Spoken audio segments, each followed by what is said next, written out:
Oye, gracias por venir. Deja platicarte primero la idea de este esfuerzo y este ¿Es un podcast o qué? ejercicio.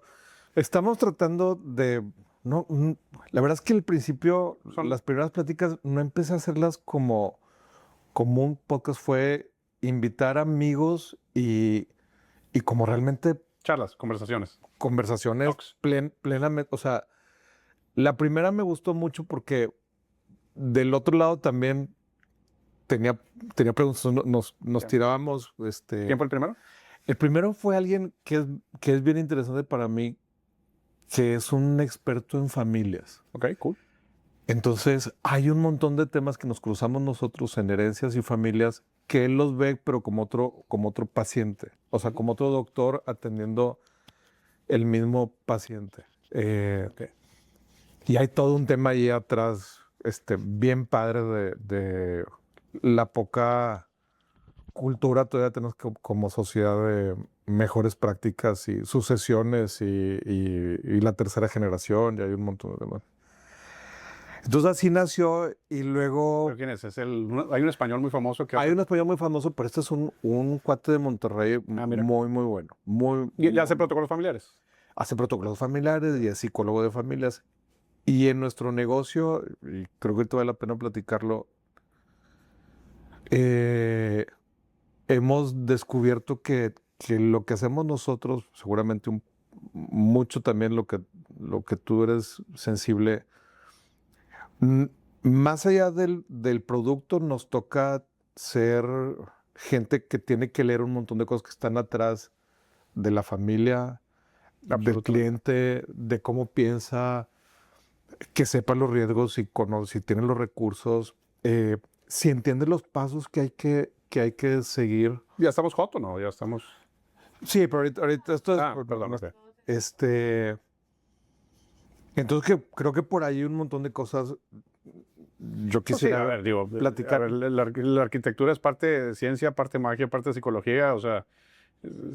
Por eso no te lo enseño tampoco en No, clases. no, y a mí, por lo menos en la escuela, nunca me lo dijeron tan claramente. Digo, es algo que vas descubriendo y por eso también a mí me gusta pensar en que la arquitectura, más que una profesión, es una vocación y es una práctica. Como dicen los americanos, it's a practice. Es algo que realmente desarrollas en el tiempo. Sí, Y creo que también hay cosas que no desarrollas. O sea, you either have them or you don't. O sea, hay cierta sensibilidad o cierta capacidad de empatía o cierta capacidad de análisis y diagnóstico, particularmente, como bien mencionas, de dinámicas que van más allá de la situación que estás enfrentando en ese momento. O sea, tienes que leer todo un contexto para poder interpretar o hacerle a veces al abogado el diablo y asesorar y aconsejar de manera correcta. Sí. Oye, pues bueno, ahorita ahí corrigen, cambian luego, pero Pepe, gracias por la invitación. Bernardo, gracias por venir. Hay un montón de cosas que quisiera platicar y creo que este es un buen espacio para compartir cosas que creo que no muchas veces se comparten. O sea, como muchos de estos espacios parece que son como para hacer más show que brindar como realmente información, experiencias súper auténticas, reales. Y creo que es mi interés ver esto como una responsabilidad, así como dábamos clases, y ver esto que resulta. Entonces, gracias por venir. No, muchas gracias a ti por invitarme. Hace mucho tiempo con un amigo francés, ya no vive en Monterrey, me acuerdo que hizo una crítica muy dura de los mexicanos y yo creo que es la crítica más insightful que yo he escuchado con más profundidad. Y me dijo que los mexicanos no sabemos hacer uso del conocimiento acumulado. Sí. Entonces yo creo que el conocimiento de las experiencias, por lo menos a nivel personal, y esa es mi opinión muy personal, hay 3 layers. El primer layer es lo que compartes libremente, abiertamente todos los días. Y el segundo layer es lo que compartes solamente si alguien va y lo busca y te invita a sacar esa información, ese conocimiento, esa experiencia. Y hay un layer que no le cuentas nunca a nadie. Hay un layer que no le cuentas a nadie. Exactamente. El de en medio que me parece bien padre es que en este esfuerzo que... Necesitas escarbar. Si no escarbas, no la encuentras. No, pero haz de cuenta, si te conoces, y esta plática la pudiéramos tener cenando o en la casa, Sí. yo creo que ahí te abres en ese espacio.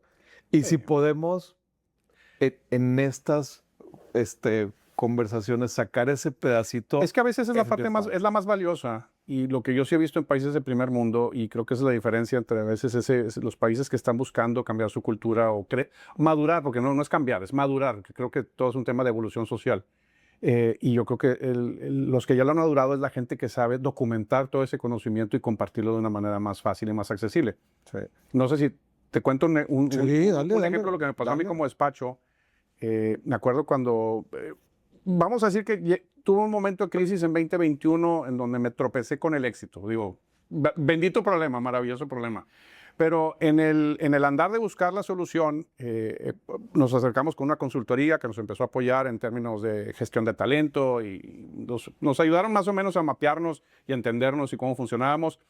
Pero recuerdo que un día, buscando soluciones, pues dije, bueno, vamos a ver qué hay, ¿no? Y Colegio de Arquitectos, pues no hay nada. Y la Academia de Arquitectos, pues no hay nada. Bueno, ¿qué hay en México? Nada. Y de repente un día mi directora general adjunta en ese momento me habla y me dice, Bernardo, acabo de encontrar nuestro problema descrito de manera explícita y la solución en el siguiente párrafo en todos los archivos del AIA, del American Institute of Architects.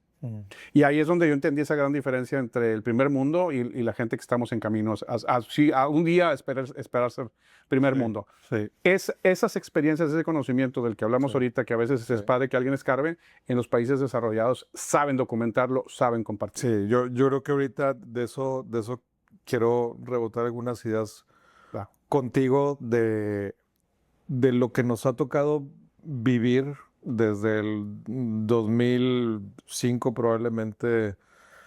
Nos ha tocado crecer mucho. Yo te conozco desde los 15 años Más o también. O sea, no nos conocemos de ayer. 35 años ya de conocer. Muchísimos años. Pero también hemos aprendido en el camino, y hay historias que tú no cuentas muy seguido, pero a mí me gusta compartirlas, y a lo mejor esto no lo comentas muy seguido, pero yo te conocí desde niño, sí, obviamente, pero yo conocí al despacho de una persona en un segundo piso con mucho esfuerzo, mucho trabajo, en una casita en San Pedro con computadoras, última generación en ese momento. Yo te vi a las 7 de la mañana o a las 8, iba a recoger un render porque tú cuidaste las computadoras toda la maldita noche, Sí. cuidabas a que no pasara nada. Y ahí hay una parte que no comentas mucho y no es muy pública, creo yo, que hay una personalidad de un trabajo. Muchos que te conocen hace poco a lo mejor ven un pedacito. No. Yo conozco al emprendedor que abría la oficina, prendía el café, fumaba Como chacuaco. como chacuaco, tenía todas las computadoras ahí y me las explicabas y yo no entendía nada de qué me estabas hablando. Y era tu pasión, o sea, la pasión era la arquitectura y la pasión era la tecnología, pero hay una personalidad de un trabajo 24/7 y desde ahí, de esa siembra empezaron a pasar muchas cosas, pero no fue de un día para otro. No. A ver. Yo arranqué mi negocio con deuda. O sea, a mis papás, gracias a Dios, no en banco, pero lo arranqué con una mano enfrente y una mano atrás. Tú me conociste probablemente profesionalmente al segundo año de mi negocio, cuando estaba en Porfirio Díaz, ahí en San Pedro, que es la que describes. Antes de esa tuve una oficina en Independencia, esquina con Corregidora, más chiquita todavía, mi primera oficina. Y algo que hoy lo he traducido una frase que uso mucho en conferencias o cuando me invitan a más en universidades. Cuando platico con estudiantes creo que es donde aplica mucho esta frase. ¿Es R esta charla? O sea, ¿se puede? Sí, güey. Vale más. Sí, Okay. sí. Y es una frase que siento que tiene mucho significado en estas generaciones, porque en estas generaciones, a diferencia de nosotros que no teníamos tantos recursos para salir adelante, ahorita la verdad es que la tecnología, la conectividad es increíble, está ahí, o sea, puedes hacer mucho con poco. Se traduce a romperte el hocico no te garantiza el éxito.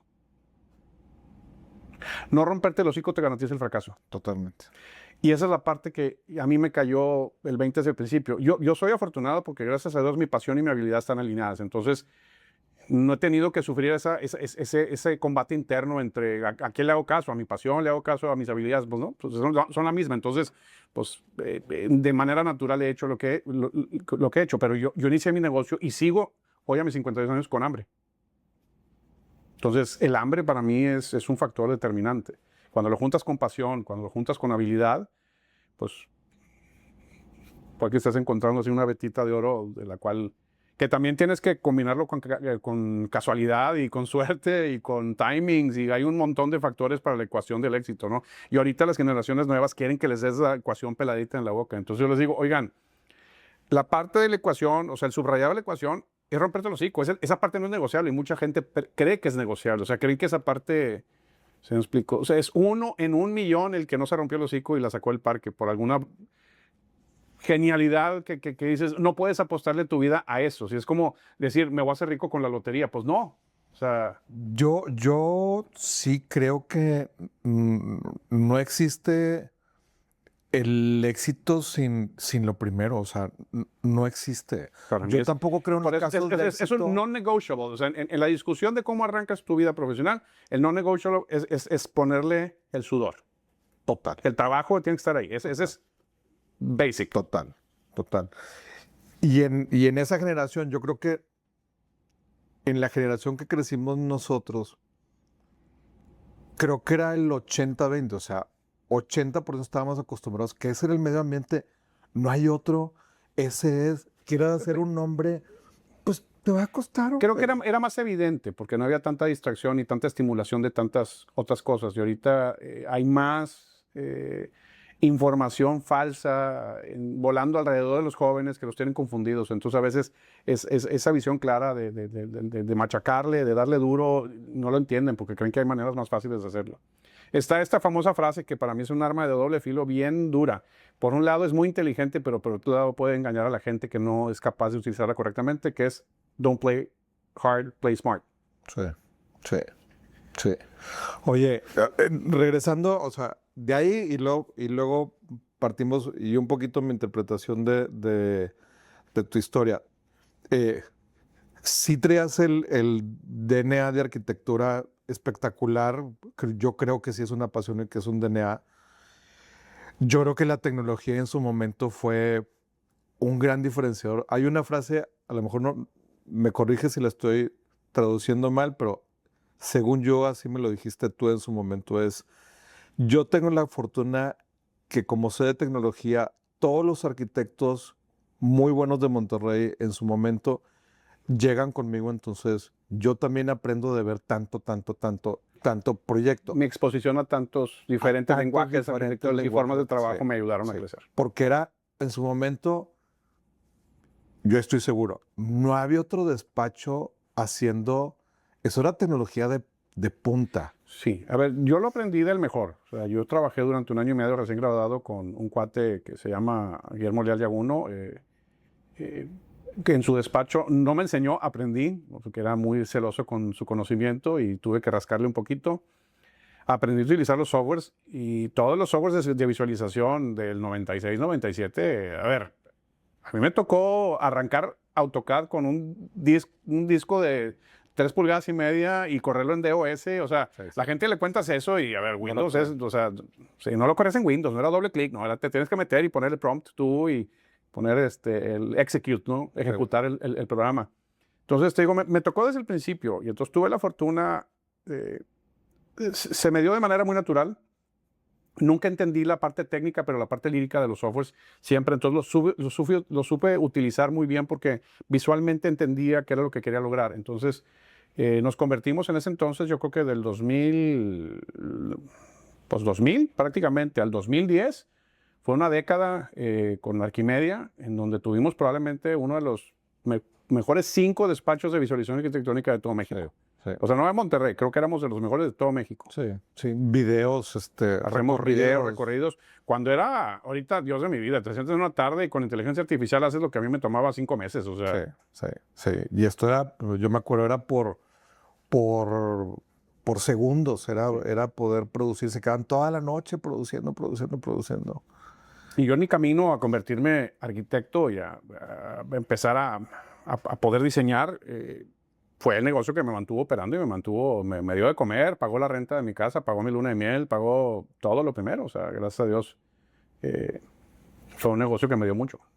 Oye, nosotros hemos hecho cosas juntos en el pasado, pero eh, creo que, a ver, ¿tú qué opinas?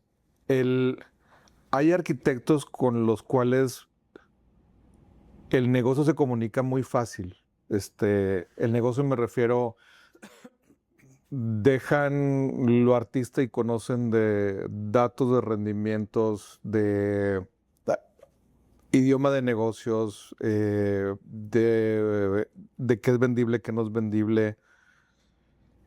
Ese arquitecto, yo creo que tú eres uno de algunos, no quiero decir que sea la gran mayoría, que tienes ese entendimiento porque tienes el pensamiento del desarrollo, entendimiento del negocio y no has llegado, muchos a lo mejor piensan en el arquitecto estrella, rockstar de la casa, que ahorita quisiera también platicar de eso, que yo siento que eso está en una evolución muy rápida y eso va cambiando cada día más.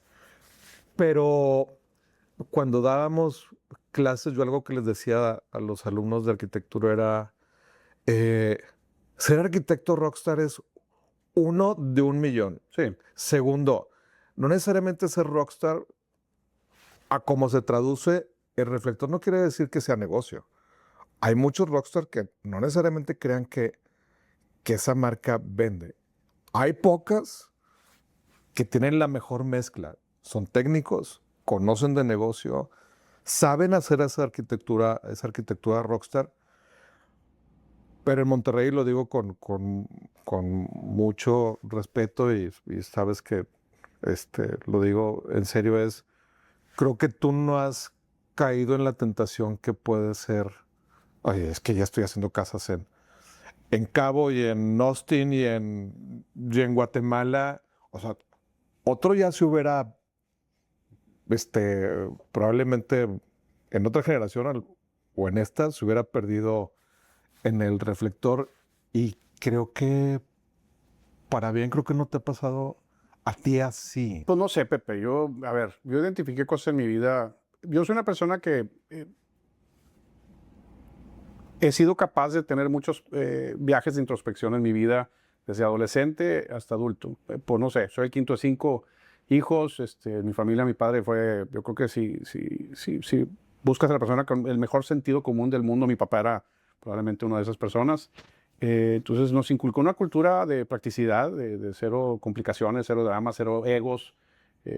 Entonces yo identifiqué desde muy chavo en mi carrera de arquitectura que yo no era ese uno de un millón. Yo no soy ese Frank Gehry, no voy a ser ese Mies van der Rohe que voy a venir a cambiar el mundo, etcétera. Pero no necesitas ser esa persona para cambiar. Hay muchas maneras de dejar tu huella y dejar un legado y dejar un impacto. Entonces eso lo identifiqué desde muy temprano en mi carrera como arquitecto. A mí me pasó una experiencia bien curiosa. Yo tuve este negocio de Arquimedia, que por ahí nos conocimos, y ¿te acuerdas de aquellos expo desarrolladores en el centro Banamex? Sí, en Ladi. Que después del 2008 se murió el Adi, prácticamente, Sí, ¿no? sí. Y me acuerdo que en el 2007 fui y monté un stand, doble stand de Arquimedia, ¿no? Y estaba pues yo ahí trajeado, pues tratando de venderle Sí. pues a los grandes desarrolladores, de los grandes arquitectos de México, nuestro rendering, ¿no? Y me acuerdo que pasa un cuate, amigo mío de toda la vida de Monterrey, desarrollador joven, y me dice, ¿qué onda, pues, qué andas haciendo por acá? Y le dije, no, pues estamos ofreciendo el servicio de Arquimedia aquí, pues aquí nada más promocionándonos. Y le dije, ¿tú qué andas haciendo por acá? Me dice, no, ando buscando, me estoy entrevistando con un arquitecto de la Ciudad de México. Y le dije, oye, ¿y por qué no alguien de Monterrey? Y me dice, no, pues es que hay mucho en Monterrey que hacen arquitectura de ego. Y como que no entendí bien lo que quería decir con eso. Le digo, ¿cómo? Me dice, no, pues hay gente que le importa un cuerno si mi proyecto es buen negocio o no es buen negocio. Quieren usar mi proyecto, el dinero que yo le meta para lucirse con... Y me dice, y yo estoy buscando un proyecto bueno, elegante, timeless, pero también rentable, que funcione, que sea negocio para mí y para mis inversionistas, ¿no? Y me quedé muy grabada con esa experiencia, esa conversación. El resultado de lo que hemos hecho hoy parte ha sido consciente y una toma de decisiones de en qué me quiero convertir, y otra parte ha sido totalmente intuitiva de mi naturaleza, ¿no? Entonces, yo creo que esa combinación de practicidad nos ha llevado a un lugar en donde entendemos las necesidades por proyecto. O sea, para mí, si llega un cliente conmigo y me dice, Posas, es momento de volarse la tapa de la cabeza y hacer una locura y no importa cuánto cueste, we're up for it. O sea, bienvenido. Pero mi principal propósito y mi principal responsabilidad en un proyecto, por ejemplo, especulativo inmobiliario, número uno es que sea rentable. Número uno. Y si no eres capaz de hacer algo increíble y una propuesta increíble que sea rentable, entonces te equivocaste de jale. Eres un artista completamente. O sea, mejor ser escultor, mejor ser pintor, ¿sí me explico? Y se vale. Hay gente que le apuesta por el despacho boutique, en donde todo el mundo se va a adaptar a lo que yo hago y me van a buscar por eso. 1 de 1,000,000. Yo, como sabía que mis probabilidades de ser esa persona no eran, pues ese no era mi modelo de negocio. Entonces, mi modelo de negocio fue eventualmente ir creciendo a convertirnos en una empresa de arquitectura. Que yo veo muchos ejemplos a nivel transnacional de gente que ha hecho el 95% de todas las estructuras que conocemos en el mundo, y fue gente que hizo buena arquitectura. Arquitectura temporal, arquitectura que funcionó, que es rentable y que hace ciudad, ¿no? O sea, yo veo dos despachos dentro del mismo. A ver, ¿tú qué opinas? O sea, yo veo un despacho muy, muy técnico en todo lo que es vertical. O sea, técnico me refiero, sabes de números, otra vez, sabes de áreas, sabes qué proporción tiene que ser vendible, dónde no hay que perder dinero. Y hay otra parte del despacho que es lo horizontal, que yo creo que nadie lo puede, nadie me puede negar esto, que sí, exactamente igual que muchos arquitectos en su momento, hay una arquitectura horizontal muy particular que se nota el sello, Sí. y esa va a trascender y esa es tuya. Como en su momento vimos Barraganes y vimos Loizagas y vimos... Y sabías, o sea, era esa generación y podías pasar por una casa y sabías. Y creo que no quiero decir que haya arquitectos muy, muy buenos en horizontal, pero creo que la arquitectura de Posas en horizontal está Al grupo bien. nos reconocen más por lo que hemos logrado. Digo, al final del día ya son más de 400 residencias que hemos hecho en Estados Unidos, todo México y Centroamérica. Entonces, sí hemos ya logrado una marca. Y en lo vertical creo que es una relación un poquito más, no quiero usar la palabra técnica, pero es una relación un poquito más institucional, si me explico. La ventaja de la residencia es que estás tratando con una inversión patrimonial en donde los caprichos se valen.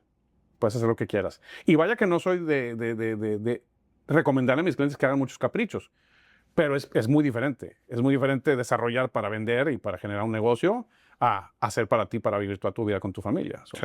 A mí lo que me encanta de esta segunda disciplina, que es la residencia, me encanta que se vuelve muy personal, se vuelve íntimo, las relaciones de largo plazo, y te toca, tienes que ser más psicólogo ahí. Sí, eso te iba a decir. O sea, hay pláticas con arquitectos en común, amigos nuestros, que me decían, oye, es que lo horizontal me gusta más, pero horizontal, una junta de un edificio me toma 1 hora, y una junta de un horizontal con la pareja o la esposa o el esposo me puede tomar 4 o 5 horas. Mira, por lo menos en mi experiencia personal, y yo no quiero decir que así sea, pero es en el 90% de las casas, 9 de cada casas que yo hago, domina la decisión de la señora. Sí. Porque en el 99% de lo que yo hago son parejas, son matrimonios. Entonces, es dinámicas distintas. Yo le achaco a que he desarrollado cierta empatía o cierta capacidad de comunicación porque yo soy gemelo de una mujer, o sea, tengo una gemela. Entonces, yo desde antes de nacer ya venía acompañado de una mujer. Y desde que nací a la fecha, siempre escuchaba la opinión de una mujer de mi vida, la pida o no la pida, ¿sí me explico? Pero, o sea, pasé de ser el hermano, el gemelo de Lucía, al esposo de Sofía. Entonces, yo siempre he tenido esa capacidad de, bueno, de leer. de leer un poquito más. ¿Sí, Sí, me explico? sí, pero Entonces, son dos industrias completamente son dos animales son- completamente distintos. son verticales diferentes. Y te metes al Despacho, interiorismo, particularmente la decoración, mobiliario, y todavía se vuelve más íntimo, se sí, vuelve más complejo. sí. O sea, Sí, la arquitectura, el despacho, o sea, hay una vertical de mercadotecnia, hay una vertical, la parte corporativa, la donde a lo mejor parte desarrollas. corporativa, hay una vertical de interiores que es un servicio distinto, Sí. hay una vertical de Pues curiosamente, hoy el edificios despacho más grande del mundo, que creo que sigue siendo Gensler, inició como interiorista corporativo. y le vas pegando prácticas en el Sí, tiempo. se volvieron multidisciplinarios, ¿no? Sí, Tipo SOM o RTKL sí. o... Oye, sí, a ver qué opinas.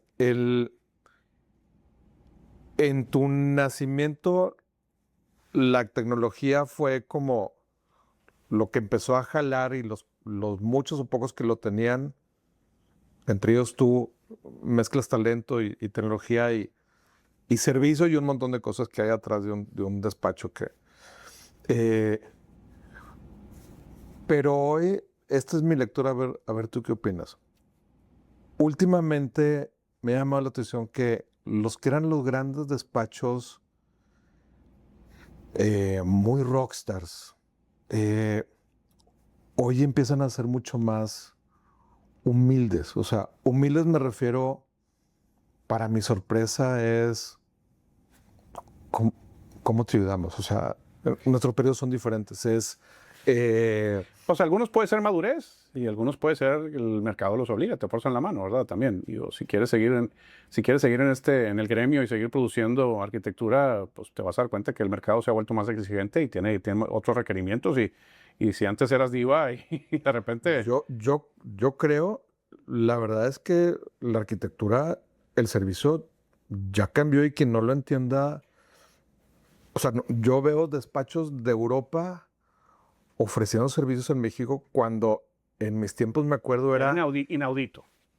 imposible. O sea, y pedirle un trabajo a alguien era agarra un avión, ve y, y por favor no Pues seas es que gacho. también, digo, la mayoría de las economías del primer mundo se han compactado y se han ido para abajo en términos de algunas prestaciones de servicios y las economías de medio pelo y en vías de desarrollo han crecido algo, entonces ha ido cerrando el gap.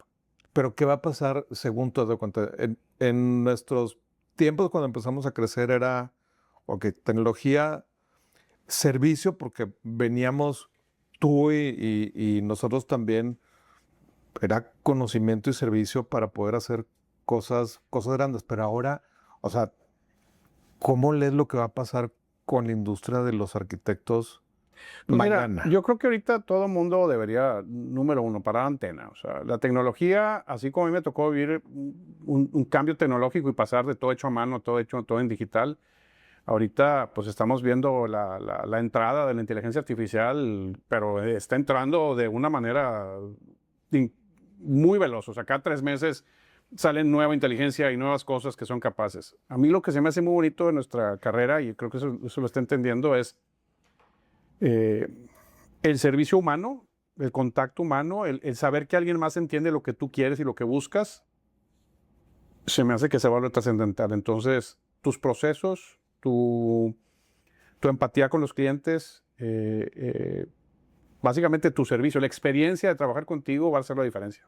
Yo creo que van a sacar pronto un badge o una marca para Human Made. En todo, de hecho en arquitectura particularmente, en diseño, o sea, porque, a ver, ahorita de hecho yo ya estoy como los doctores de hace 15, 20 años le decían a las señoras y a los señores que llegaban, que le dijeron, es que vi en Google, no busques en Google porque nada más se van a confundir. Y ahorita la mitad de las personas con las que trabajo, clientes, te sacan ChatGPT y les mandas un render y te lo regresan de regreso a los 5 minutos modificado en ChatGPT y a veces te mandan cosas que son inviables físicamente, o sea, porque ChatGPT te genera una imagen, ¿sí me explico?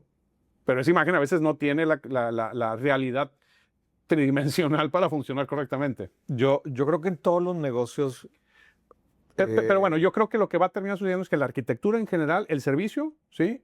Y la otra cosa que la inteligencia artificial nunca nos va a quitar es la capacidad de materializar las ideas. Porque ahí sí el arquitecto tiene que ser el capitán de pasar de una idea a la realidad. O sea, yo no le tengo, o sea, hay muchos profesionales en cualquier industria que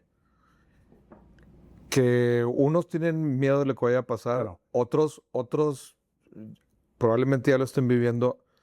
Y la verdad es que yo tampoco. O sea, yo creo que se va a volver esta capacidad de psicólogo, interpretador, hacer las preguntas correctas, un activo que nunca es imposible. Digan lo que digan, no creo que te lo pueda dar La inteligencia artificial. una inteligencia. O sea, La inteligencia artificial te va a solucionar temas geométricos, te va a solucionar temas visuales, temas de estilo, de visualización, pero nunca va a ser arquitectura sin alma. yo igual, o sea, yo no creo que, o sea, es más, yo creo que vamos a tener más trabajo. Yo creo que es un momento para doctores, intérpretes. También yo siento que lo hemos, me ha tocado vivir lo que también te regresan algo de datos y números o inclusive algo de rayas que no hacen, No, a ver. no hacen sentido. Pero insisto, Pepe, o sea, a ver, al final del día, el ser humano es el que le pone el alma a este tipo de proyectos. Yo no veo la manera que la inteligencia artificial pueda superar eso nunca. La empatía, o sea, yo no entiendo cómo la inteligencia artificial va a tener empatía.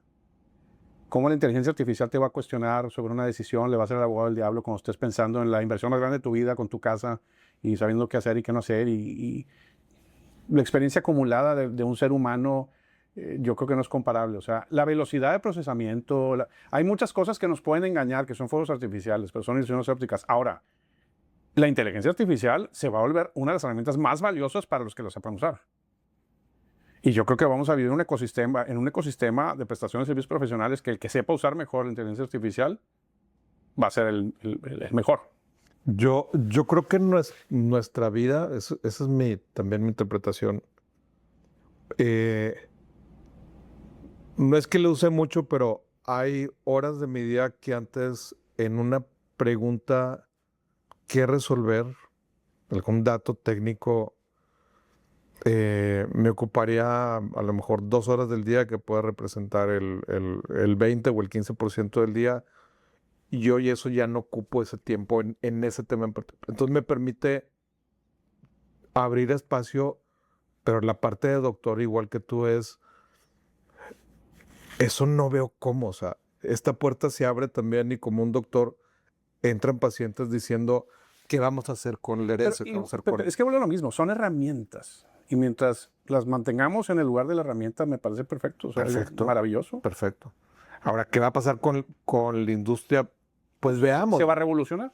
Se va a revolucionar, pero la parte de la experiencia también del ser psicólogo toma años desarrollarla. A ver, yo no veo una inteligencia artificial en ningún momento sentada resolviendo el lenguaje no verbal de una pareja platicando contigo sobre qué quieren hacer y qué no quieren hacer. Sí, O sea, sí, de acuerdo.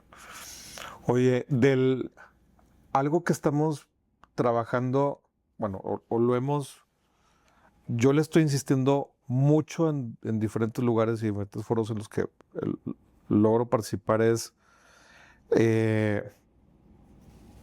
hay un déficit en todo el país y fuera del país, incluyendo Latinoamérica, de vivienda urbana derivado de muchas cosas. Es falta de regulaciones claras, eventos u efectos post pandemia todavía que estamos viviendo hoy en el tema, sobre todo vertical. Y veo pocos proyectos todavía de gran planeación urbana, de reconversión de centros urbanos.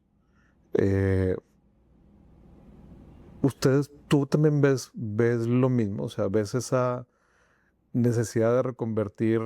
Hoy desayuné, por ejemplo, en el centrito desayunaba con Miguel Treviño y con Toño Villarreal. Y yo les decía en el desayuno, qué padre se siente esto, independientemente del costo, la ejecución, la ejecución y proceso, todo.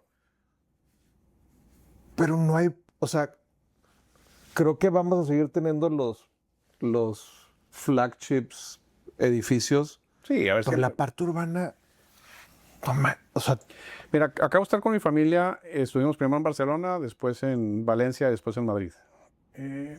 Y creo que es un bonito ejemplo de dos ciudades grandes y una ciudad mediana. La calidad de vida, la escala, las proporciones urbanas, pero algo que es un común denominador en estas tres ciudades y el resto de Europa es que fueron planeaciones urbanas de uso mixto desde el principio. así nacieron. Así nacieron.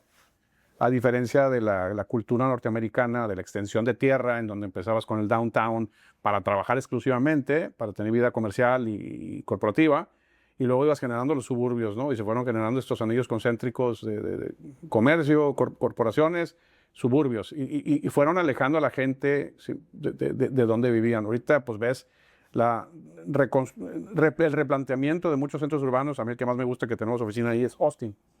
Austin era eso. O sea, tú ibas a Austin hace 20 años al centro, downtown Austin a las 7:30 de la tarde, está muerto. No hay nada. Y ahorita, Ahorita está lleno de vida. increíble. ¿Sí? O sea, Monterrey creo que se ha puesto las pilas correctamente. Han creado pequeños epicentros y pequeños ecosistemas mixtos, como aquí al lado donde estamos, Arboleda. La zona del Nuevo Sur creo que está funcionando. En el centro están buscando reconvertir. Pero eso es lo que está pasando, que en América, en Estados Unidos y América Latina, seguimos el modelo de este lado del charco y fuimos expandiendo las ciudades innecesariamente. Entonces, Pero yo creo que ya no hay vuelta atrás. O sea, pues puedes regresar a los centros. Aquí está pasando. O sea, tú estás viendo cómo el corredor Constitución y cómo el primer cuadro de la ciudad están soltando también. Pues necesitas la voluntad política y que la industria privada tenga la visión de invertir en esos lugares. Por eso está DOT, por eso se sacaron, ¿hace cuánto tiene DOT? 15 años, sí, más o menos. sí.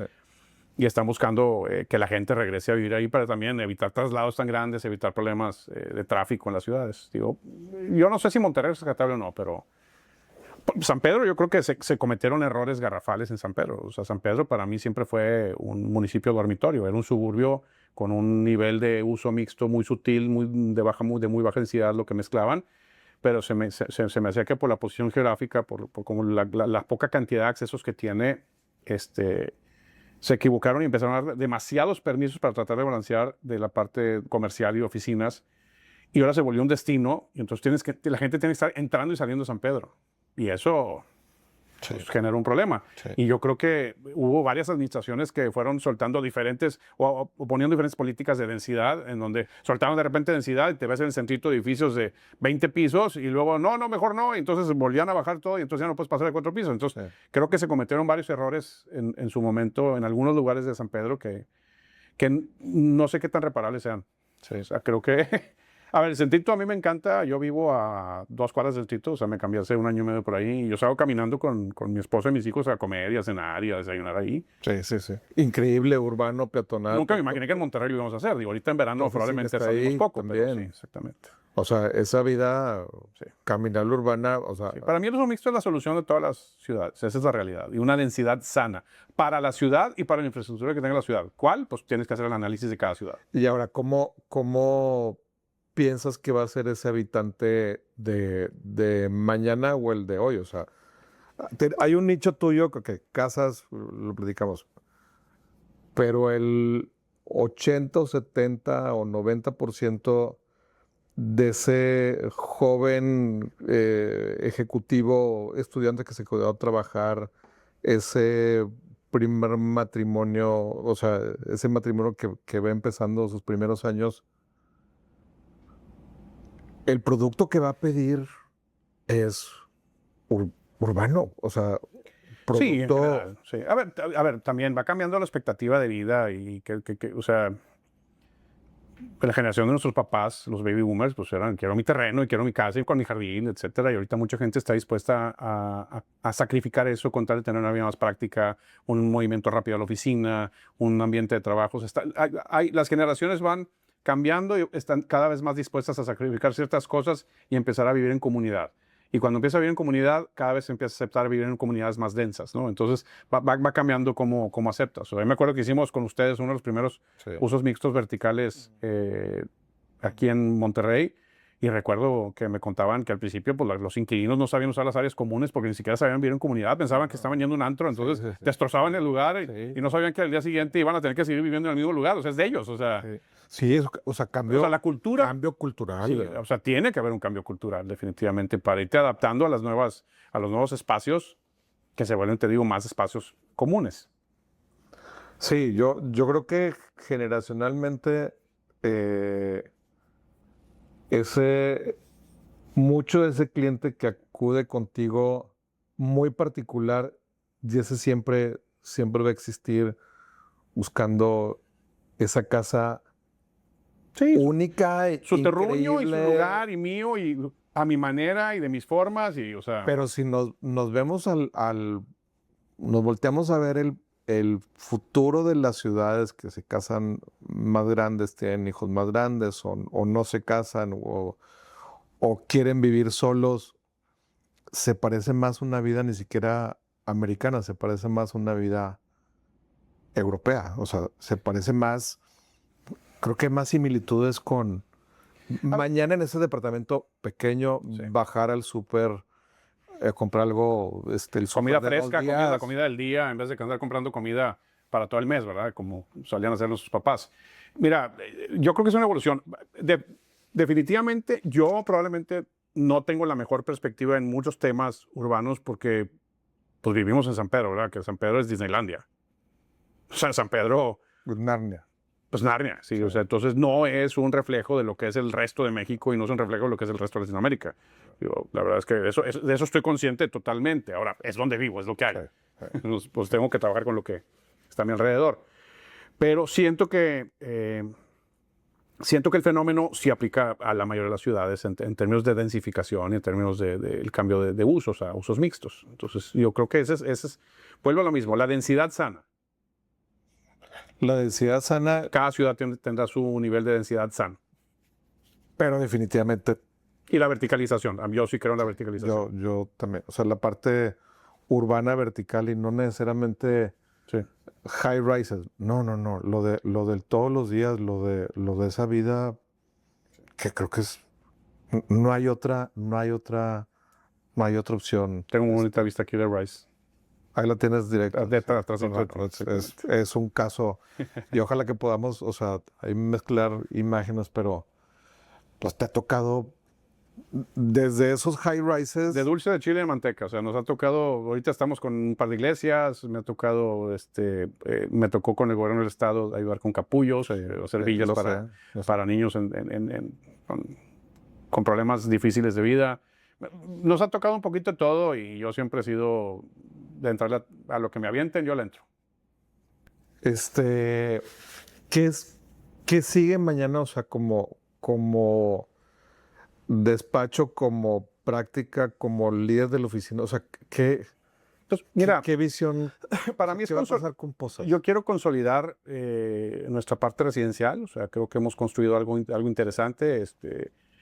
Me reí el otro día con mis primos y les digo, no sé si lo siento mucho o espero hacerlos sentirse orgullosos de toda mi familia, que somos muy unidos, que pues ya no, nos tocó acuñar el apellido Posas con la arquitectura. O sea, siento que ya va a quedar como un apellido muy relacionado con la arquitectura.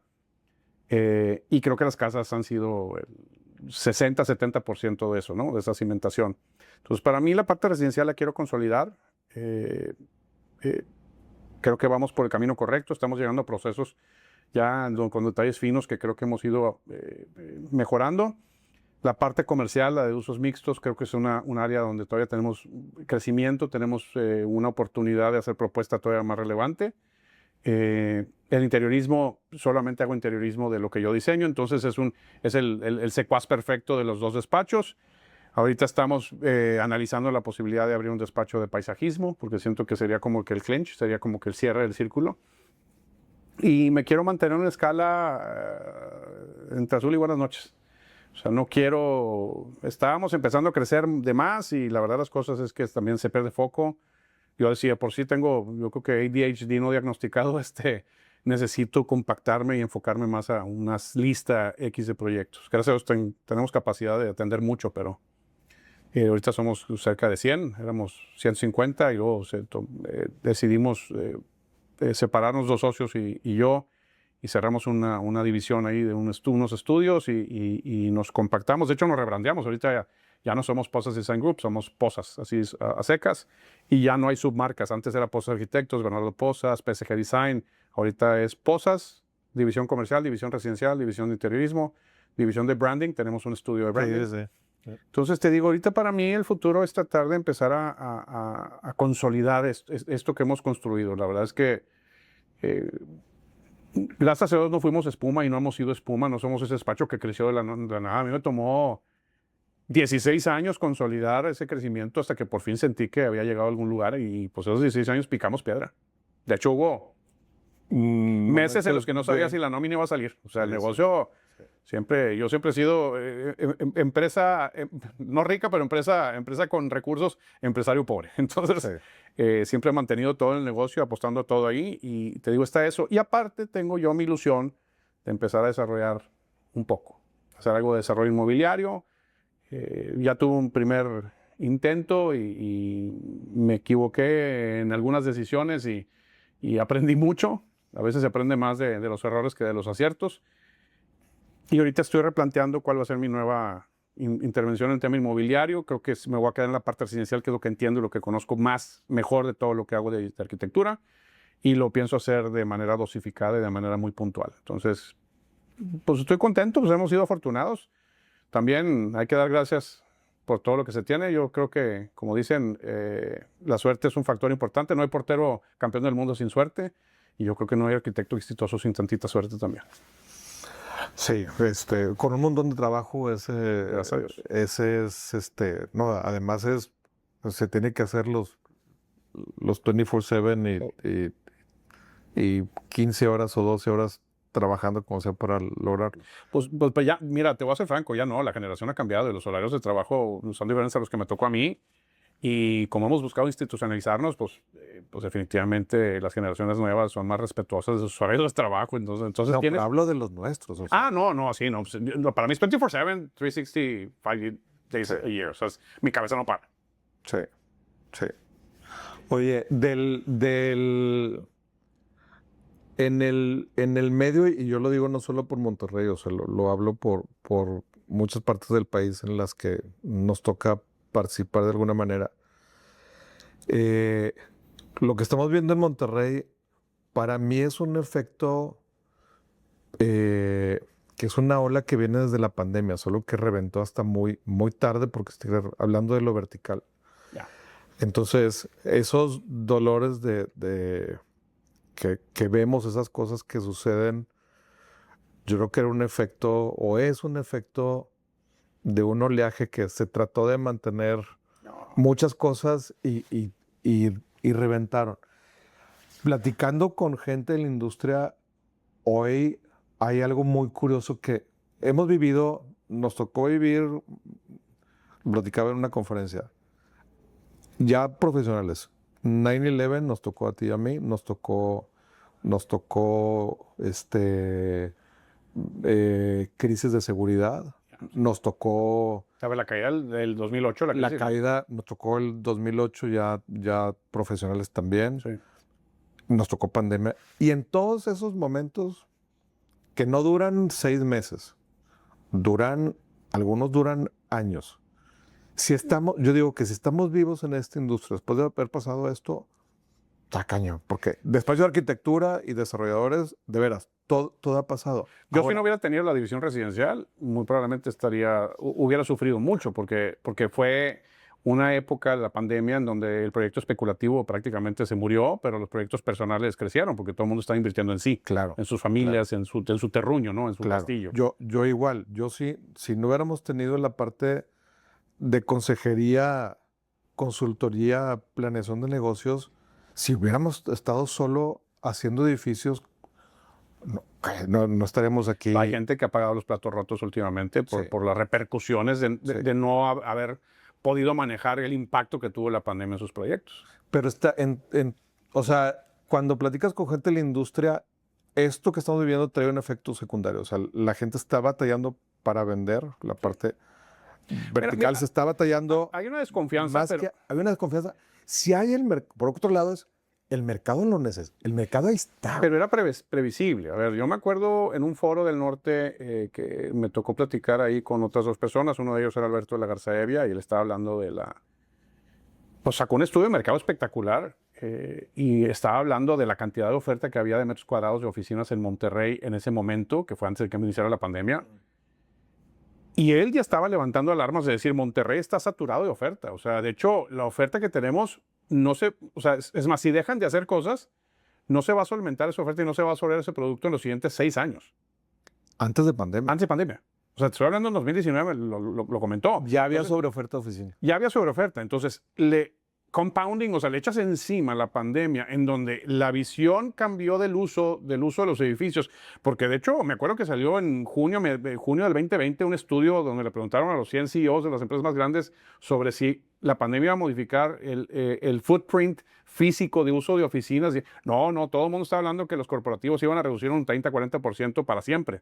Cosa que no sucedió. En realidad ya todo el mundo estaba regresando a la cultura de la presencia, ¿no? Pero pues échale eso, que pues eso le cambió y generó un pánico y entonces muchos edificios, es más, hay gente que trató de cambiar usos de suelo de oficinas a departamentos con las estructuras ya levantadas, porque pues obviamente la vivienda sí tenía potencial, pero la oficina no. Entonces, son ciclos y son repercusiones de crisis muy puntuales que hay un ripple effect que tarda tiempo en repararse y en... Yo no tengo ninguna duda que Monterrey en 10 años ya va a haber absorbido todo lo que tuvo que ser. Todo. Sí, No vas ya. a ver ninguna estructura vacía, Sí, o sea, sí. se va a limpiar.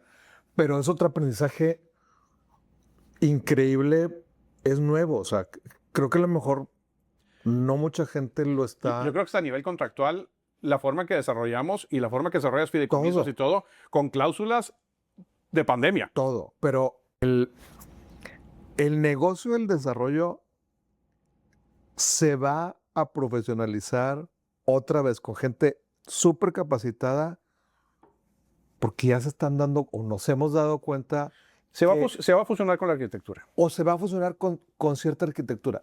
Tomar decisiones de miles de millones de pesos con ideas y aventuras, eso, yo creo que viene un cambio a lo que me refiero.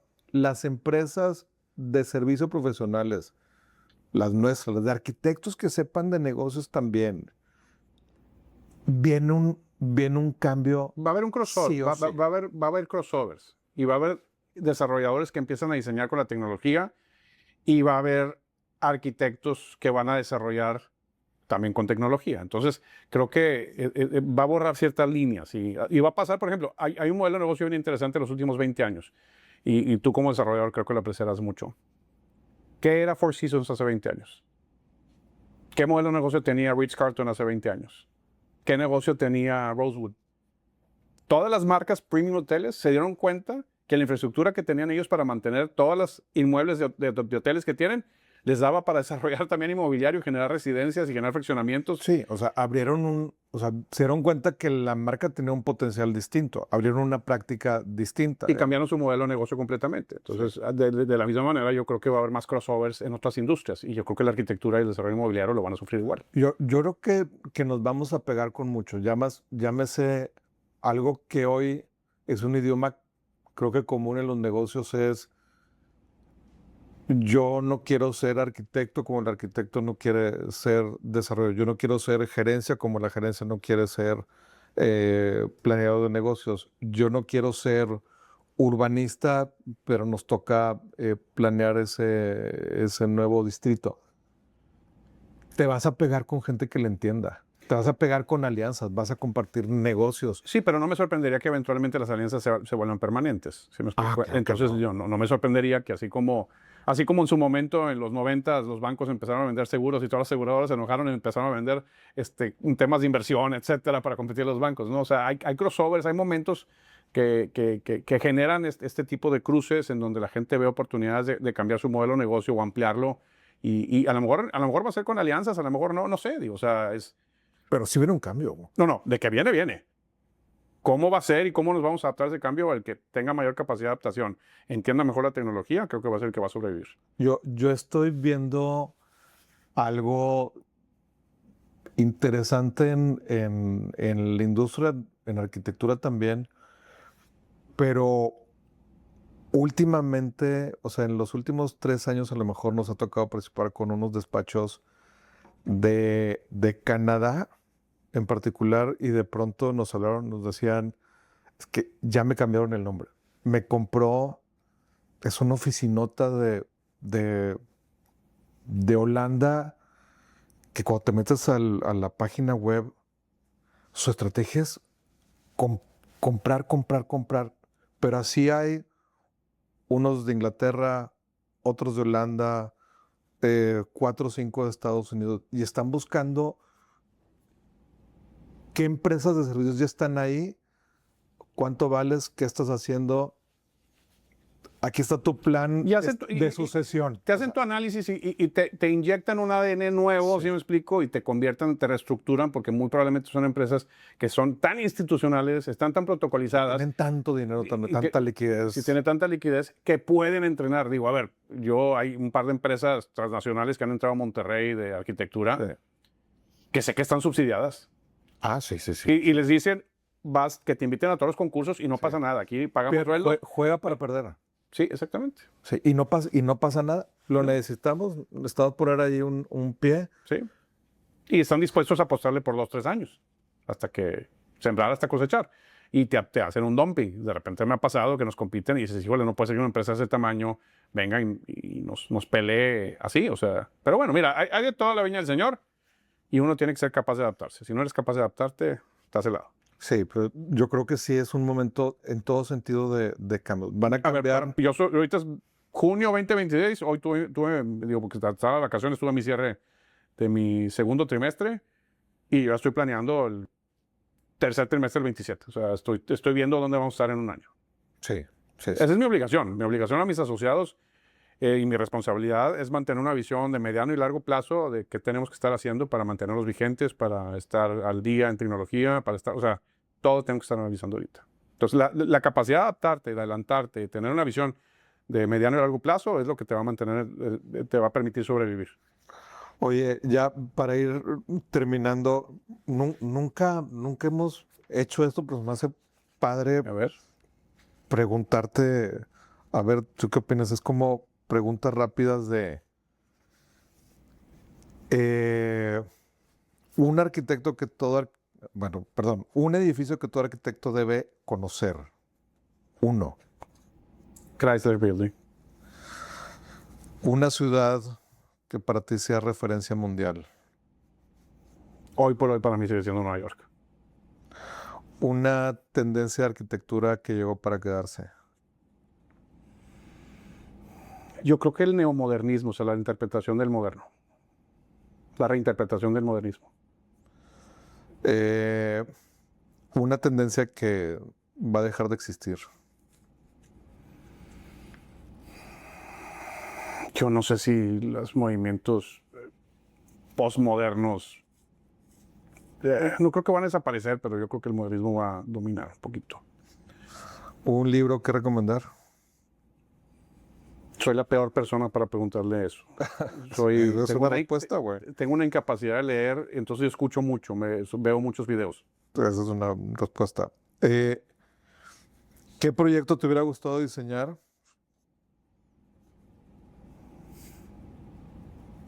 A ver, lo dices hubiera como si nunca va a pasar, pero ¿o qué proyecto me gustaría diseñar ¿O que no qué he proyecto diseñado te el día de hoy? gustaría O sea, diseñar? O sea, puede ser para mí pendiente definitivamente un hotel de alta gama, Ah. de pequeño, boutique, o sea, como muy, muy de nicho. Y para la gente que sobre todo no te conoce, ¿cómo te gustaría que pensaran en el despacho y todo lo que es? O sea, yo sí lo entiendo, a lo mejor porque no conozco el despacho, conozco a la persona, o sea, Ya. la calidad de persona y conozco el trabajo y la historia. Pero, ¿qué habría que...? Mira, como te decía al principio de esta conversación, como dice el americano, architecture is a practice. Tenemos 26 años haciendo lo que hacemos. Todos los días. Hemos hecho casas en cantidad de ciudades diferentes, con cantidad de clientes totalmente distintos. Yo creo que el gran diferenciador que tenemos nosotros es que nos han confiado inversiones monstruosas muchas familias y hoy por hoy creo que arriba de un 95 promedio de bateo de éxito tenemos. Te digo, no somos perfectos. Yo nunca he puesto la perfección. Para mí sacar de 95 a 96 de calificación, I'm done. Sé que 100 es imposible. Y sacarte 97 y 98 te vas a quedar sin amigos y te van a odiar y te vas a reventar el hígado. Entonces, yo creo que lo que más diría es la experiencia y nuestra capacidad para ayudar a mucha gente a materializar las ideas. O sea, hoy por hoy tenemos un portafolio de obra ejecutada muy amplio que me hace sentirme muy orgulloso. Sí. Hacer buenos renders, hacer buenas imágenes, cualquiera. Sí. Pero llevar a una familia o a un cliente de principio a fin de un proceso de visualizar y materializar una residencia, eso lo hemos hecho un montón de veces. Creo que la experiencia cuenta. Y en muchos países ya que... Sí. Y me siento afortunado porque lo he logrado a mis 52 años. Han sido 26 años, pero tenemos un kilometraje muy grande. Sí, y sin aceite, güey. No, no es cierto. Me trata muy bien Sofi, mi esposa. Oye, gracias. Señor, Gracias, Bernardo. un gusto haber estado. Gracias. Pendientes. Gracias.